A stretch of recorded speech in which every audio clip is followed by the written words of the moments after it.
උන්ට ප්‍රශ්න නැතිකම ප්‍රශ්නයක් වෙලා. හරි උඹලා මිනිහෙක් නිින්ද යන්නේ නැල්ලු. මිනිහෙක්ට නිින්ද යන්නේ නැහැ. මේ ප්‍රශ්නේ මේකයි.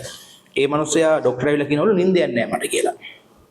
හරි ඊට පස්සේ දොස්තර බැලුවාම ලොකු රෝගයක් නැහැ උන්ට. හරි පස්සේ දොස්තර කියනවා ඔයා බල්ලෙක් අරන් ගිහිල්ලා රැට ඇඳේ ගැට ගහලා තියන්න. හරි දැන් අර මිනිස්සයා සතියින් එනවා. ડોක්ටර් යා මොකද්ද කරේ? මේ බල්ල රැට දඟලනවා බුරනවා. දැන් මට නිින්ද යන්නේම නෑ රැට. ඊට දොස්තර කිව්වලු හරි.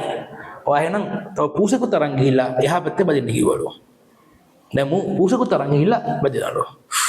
අර වෙනවා සතියින් පස්සේ තරහ ගිලන හොදටම ඇස් වතු වෙලා නිින්ද ගිල්ල නැහැ. ડોක්ටර් මොනවද කරේ?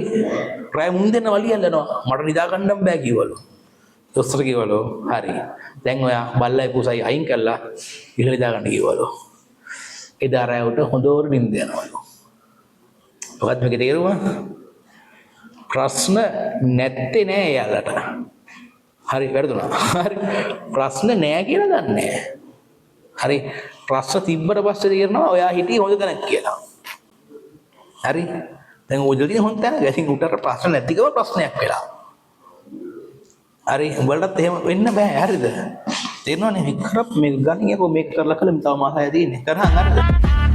I be feeling like fuck cops, let them get the buckshot. Dollar bill, I'ma show you where the buck stop. Hit 'em with the kung pao, I be going nuts now.